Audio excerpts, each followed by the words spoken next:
कल हो जाएगा फाइनल फैसला। बंगाल में बीजेपी करेगी बदलाव या बनी रहेगी दीदी। नतीजों से पहले ईश्वर की शरण में पहुंचे प्रत्याशी। बंगाल में टीएमसी के जहांगीर खान की विधानसभा का मतदान रद्द। शिकायतों के आयोग ने दिए फलता में रीपोलिंग के आदेश। 21 मई को पुनर्मतदान। केरला, असम, पुडुचेरी और तमिलनाडु में भी कल सामने आएगा जनादेश। बीजेपी के लिए बड़ा सवाल, दक्षिण में क्या कमल करेगा कमाल। बिहार में सियासी पारा चढ़ा। सद्भावना यात्रा पर निकले निशांत कुमार। नीतीश से मिलने पहुंचे सम्राट चौधरी। मंत्रिमंडल विस्तार की तैयारी।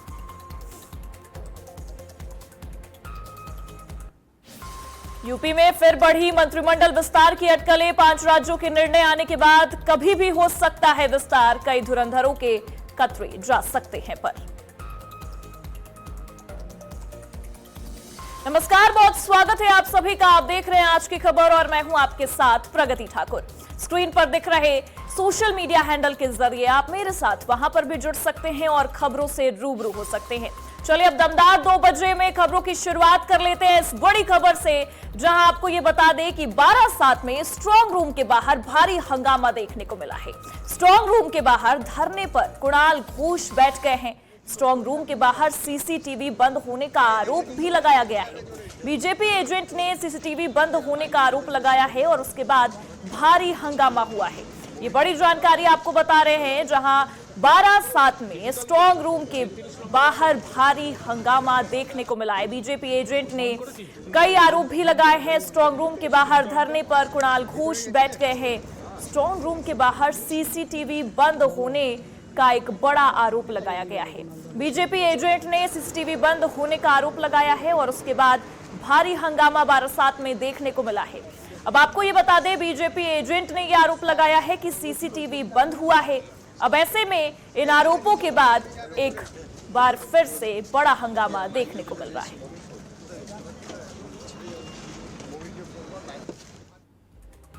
उत्तर 24 परगना के बैरकपुर में सीपीआईएम के नेता सुजान चक्रवर्ती ने स्ट्रांग रूम विवाद को लेकर टीएमसी और बीजेपी दोनों पर निशाना साधा।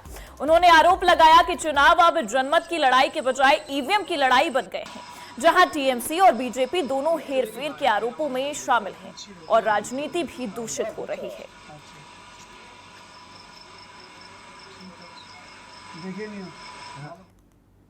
ये जो 4 तारीख को जो हम लोगों का रिजल्ट निकलने वाला है, आप देखिएगा कि ये बंगाल, जहाँ पर हिंदू, मुस्लिम, क्रिश्चियन, आदिवासी, हर तरह के आदमी लोग यहाँ पर रहते हैं, भाई भाई जैसे।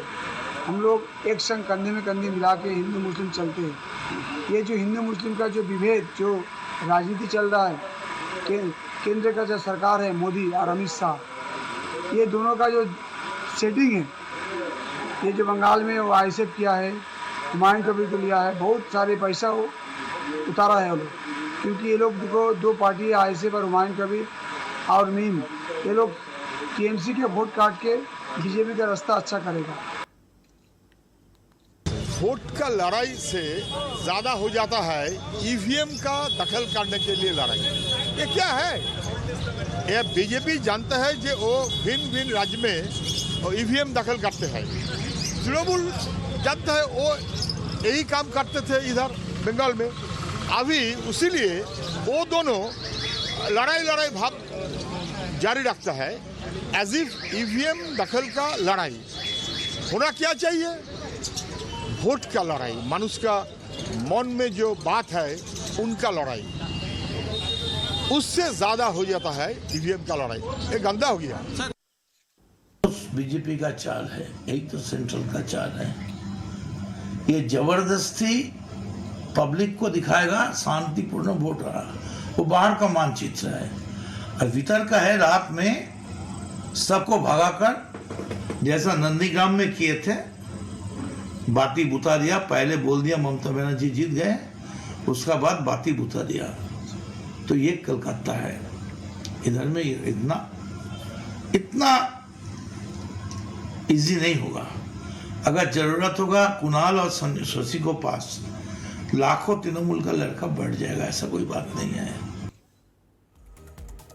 और वहीं कोलकाता में कोलकाता पोर्ट सीट से बीजेपी उम्मीदवार राकेश सिंह ने मंदिर में पूजा अर्चना की है। इसके बाद उन्होंने ये कहा कि अत्याचार के खिलाफ जनता ने वोट दिया है और बीजेपी 170 से 180 सीटें जीतने जा रही है। उन्होंने जीत का दावा करते हुए कहा कि गुंडों का हिसाब होगा और आखिरी पायदान पर खड़े लोगों तक पहुंचना उनका लक्ष्य है।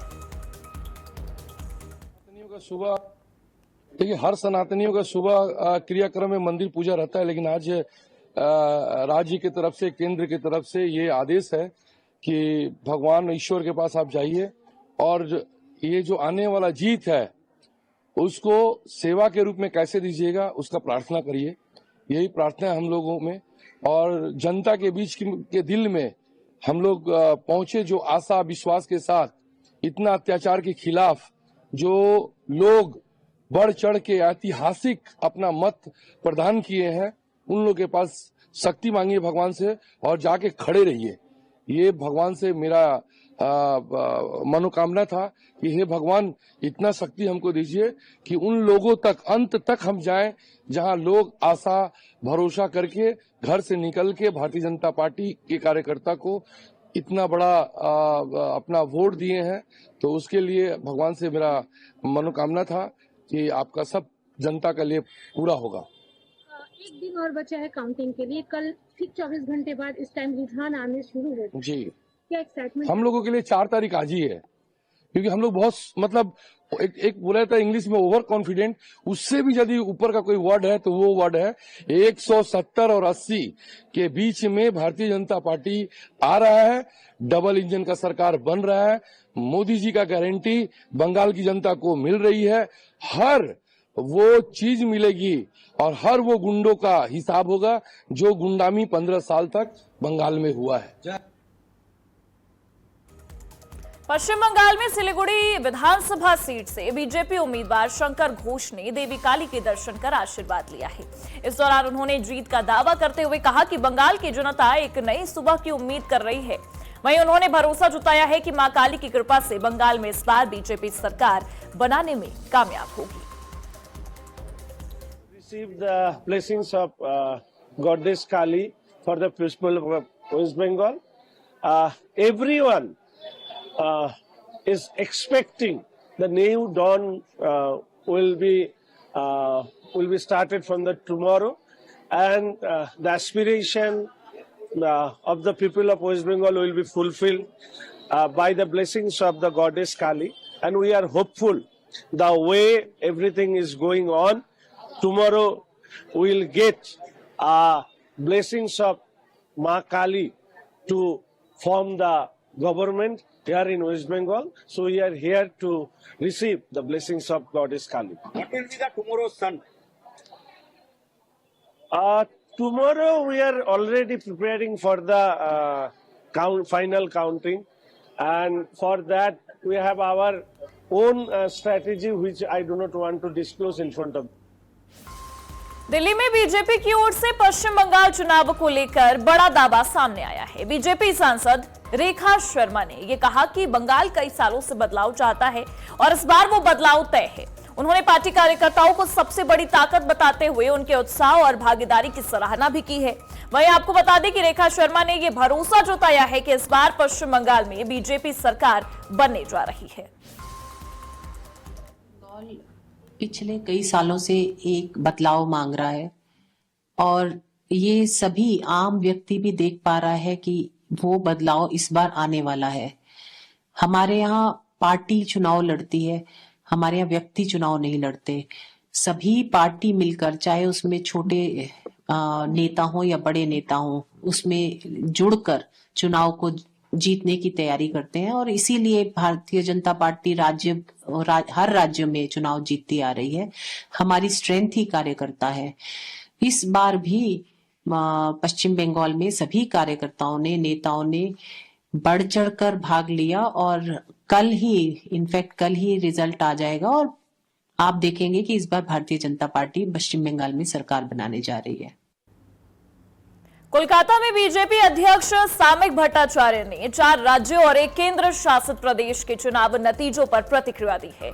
उन्होंने ये बताया है कि निर्वाचन आयोग ने फाल्टा के सभी 285 बूथों पर 21 मई को पुनर्मतदान का आदेश दिया है।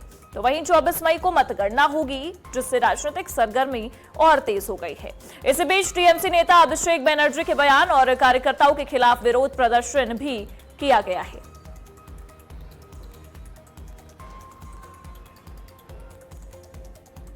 और वहीं पटना में बिहार बीजेपी अध्यक्ष संजय सरावगी ने यह कहा है कि कल आने वाला चुनाव परिणाम ऐतिहासिक होगा, यानी कि पश्चिम बंगाल के चुनाव के नतीजे कल यानी कि 4 मई को सामने होंगे। 293 सीटों पर हमें पता चल जाएगा किसने जीत हासिल की है। लेकिन उसी को लेकर बीजेपी बिहार के अध्यक्ष हैं संजय सरावगी, उन्होंने क्या कुछ कहा है, चलिए आपको सुनवाते हैं। और वहीं आपको ये बता दें कि नारी शक्ति वंदन अधिनियम संशोधन बिल सदन में गिर जाने के बाद पूरे देश में महिलाओं का आक्रोश देखा जा रहा है। इसी क्रम में पीएम के संसदीय क्षेत्र वाराणसी में यज्ञ पूजन किया गया है। इस अवसर पर लोगों ने यह बताया है कि महिला आरक्षण बिल विपक्ष के विरोध के कारण पास नहीं हो सका। पश्चिम बंगाल का रिजल्ट आना है, हम लोग यही कामना कर रहे हैं कि पश्चिम बंगाल में भाजपा की सरकार बने और बंगाल में महिलाओं को उनकी पहचान मिले।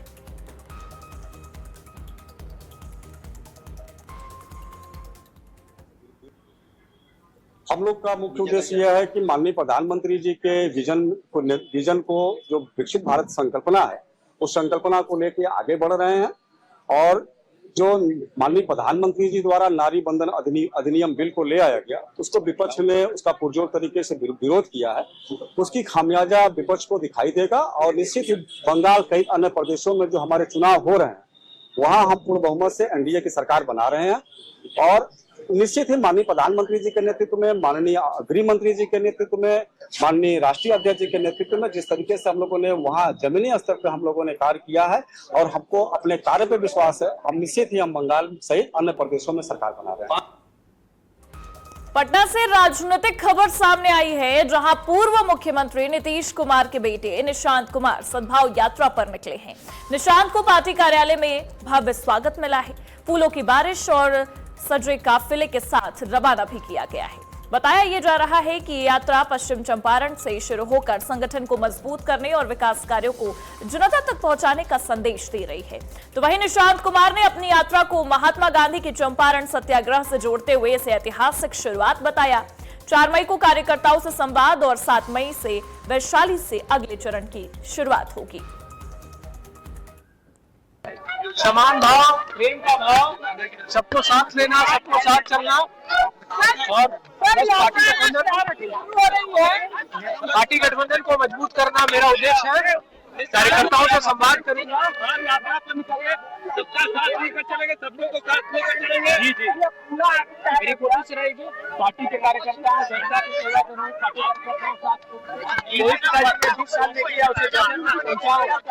के अधूरे काम है उसको पूरा करना और सारे कार्यकर्ताओं का समर्थन चाहिए, उसे संभाल करूंगा, उनसे समस्याएं सुनूंगा, क्या कहते हैं तो समाधान निकालने की कोशिश करूंगा। और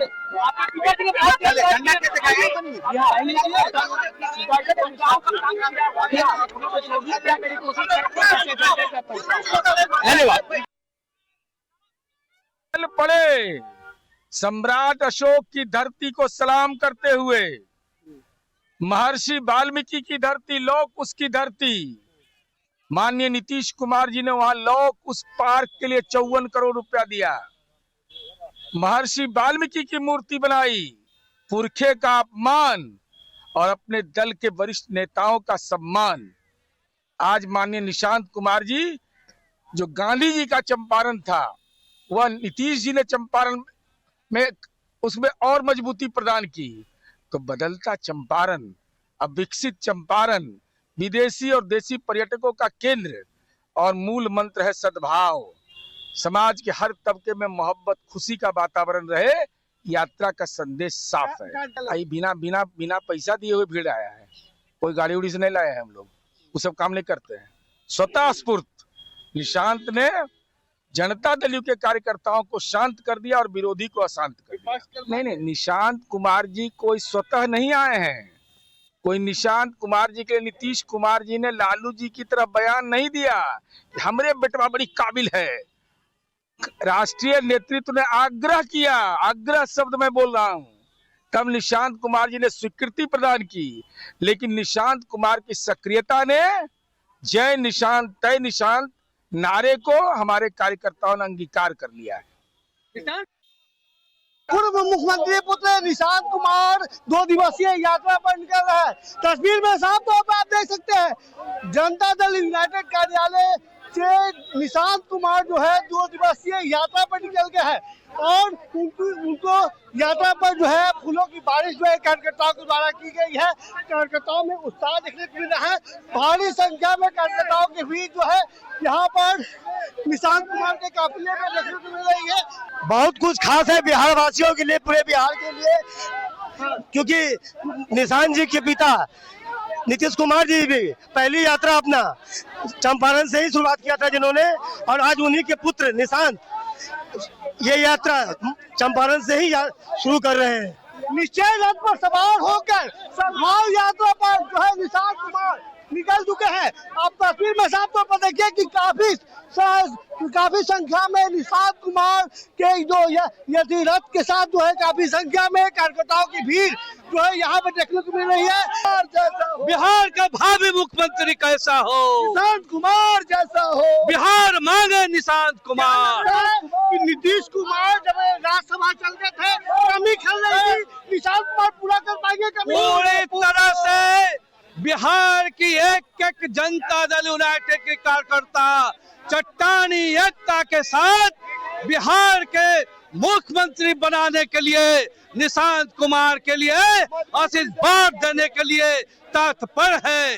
देखिए जो कार्यकर्ताओं का उत्साह है यहाँ पर साफ तौर पर देखने को मिल रहा है और निशांत कुमार इसी रथ में सवार होकर जो है जो यात्रा पर निकल रहा है, जिसके लेकर जो कार्यकर्ताओं में काफी उत्साह हम आपको दिखाया जाए। देखिए निशांत कुमार जो है गाड़ी में काफिले में बैठे हुए हैं और ये 2 दिवसीय यात्रा पर निशांत कुमार जो है निकल चुके हैं और कार्यकर्ताओं का उत्साह साफ तौर पर देखने को मिल रहा है। कार्यकर्ताओं का साफ तौर पर कहना है कि आने वाले समय में निशांत कुमार भावी मुख्यमंत्री होंगे। पटना से कैमरा पर्सन अमित कुमार के साथ अमित वर्मा, आज की खबर।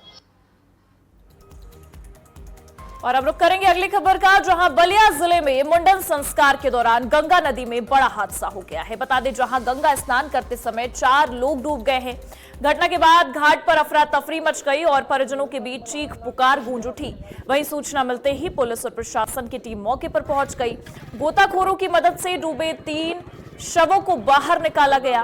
वहीं एक की तलाश जारी है। सीएम योगी ने भी बलिया हादसे का संज्ञान लिया है और अधिकारियों को मौके पर पहुंचकर राहत कार्य में तेजी लाने के निर्देश भी दिए हैं। आज दिनांक 3/5/2026 को सुबह लगभग 7:30 बजे थाना कोतवाली के शिवरामपुर घाट पे 4 युवक युवतियां नहा रहे थे। उसी बीच एक का पैर फिसलने के बाद 3 और उसको बचाने के लिए आगे बढ़े तो इस क्रम में चारों डूब गए। चारों को स्थानीय मछुआरों और फायर ब्रिगेड की मदद से ढूंढवाया जा रहा है। इसके अलावा SDRF की टीम भी गोरखपुर से आ रही है। मौके पर शांति व्यवस्था कायम है। अग्रिम विधि कार्रवाई प्रचलित है। मुंडन संस्कार के दौरान गंगा नदी में ये बड़ा हादसा हुआ है, जहां आपको बता दें कि स्नान करते समय 4 लोग डूब गए हैं। अब जैसे ही ये घटना होती है घाट पर अफरा तफरी मच जाती है, चीख पुकार गूंजने लगती है। हालांकि आपको ये बता दें कि प्रशासन की टीम मौके पर पहुंची।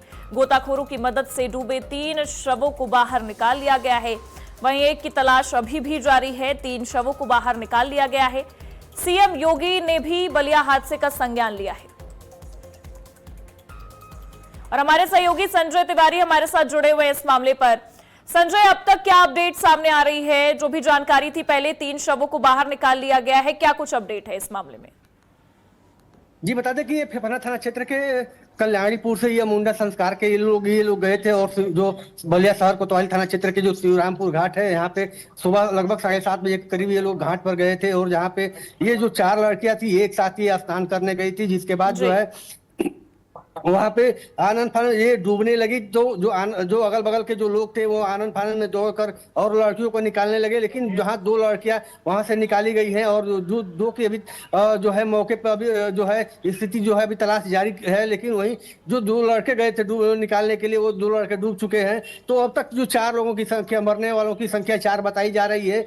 वहीं पे जो पुलिस सूचना जब पुलिस को दी गई तो पुलिस तत्काल मौके पर पहुंची, जो गोताखोर थे वहां पे मौके पर पहुंचे और उसके बाद जो है इन लोगों को खोजबीन की। काफी खोजबीन के बाद जो है अभी 300 जो है लड़कियां निकाली गई है, जो एक हर्षिता है, संजय, प्रशासन का इस पूरे मामले को लेकर क्या कुछ कहना है? क्योंकि देखिए स्नान करने पहुंची थी और उस दौरान ही उनकी मौत हुई है डूबते हुए। प्रशासन क्या कह रहा है इस मामले पर? जी, जब ये पुलिस अधीक्षक से बात की गई, वहीं पे मौके पे सीओ भी थे और जिला अधिकारी भी पहुंचे थे घाट का देखने के लिए कि क्या स्थिति है, अब तक क्या मौके पे जो जायजा लिया। तो उन्होंने बताया कि बात हुई तो कहे क्योंकि अभी पूरी जांच की जा रही है, उसके बाद बताया जाए। लेकिन उन्होंने ये साफ तौर पे कहा कि जो है पूरी तरह से फोर्स तत्पर है और बहुत जल्द ही जो अरुण चौहान है, जो गाजीपुर का रहने वाला है, उनको ही तत्काल गोताखोरों की मदद से निकाली जाएगी और उसके लिए SDRF की टीम भी गोरखपुर बुलाई जा रही है। जी बिल्कुल, फिलहाल अब ये देखना होगा कि क्या कुछ अपडेट आगे सामने आता है। बहुत बहुत शुक्रिया तमाम जानकारों के लिए आपका। और वहीं अब रुख करेंगे आगरा का, जहां तेज रफ्तार कैंटर ने बाइक सवार पिता और बेटे को कुचल दिया है, जिससे दोनों की मौके पर ही मौत हो गई है। इस हादसे का CCTV फुटेज भी सामने आया है। वहीं आपको बता दें, सूचना पर मौके पर पहुंची पुलिस ने मामला दर्ज कर लिया है और आगे की जांच भी शुरू कर दी गई है। पूरा मामला थाना फतेहाबाद क्षेत्र का बताया जा रहा है।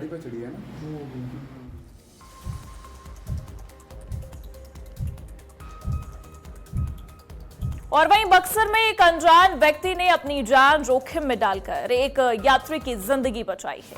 बक्सर रेलवे स्टेशन के प्लेटफॉर्म नंबर 2 पर चलती ट्रेन में चढ़ने के दौरान एक युवक का पैर फिसल गया और वो ट्रेन और प्लेटफॉर्म के बीच गिर पड़ा।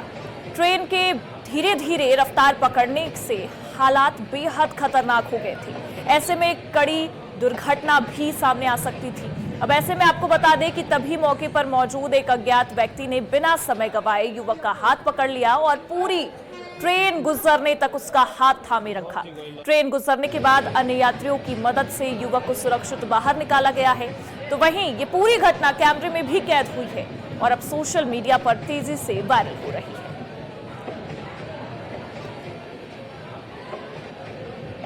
और अगली खबर आपको मिर्जापुर से बता रहे हैं, जहां विंध्यधाम के अष्टभुजा देवी मंदिर के गर्भगृह में पिछले कई दिनों से हो रहा पानी का रिसाव अब तेज हो गया है। इससे मंदिर की संरचना के साथ साथ धार्मिक व्यवस्था पर भी सवाल उठने लगे हैं।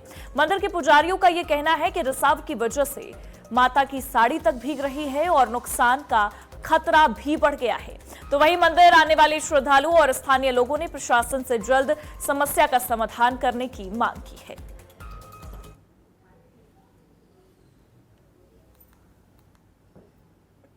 बड़ी समस्या इस समय ये बनी हुई है कि माँ के ऊपर और माँ के बगल में न जाने कहां से पानी आ रहा है, रिसाव हो रहा है, जिससे माँ की साड़ी भी भीग जा रही है।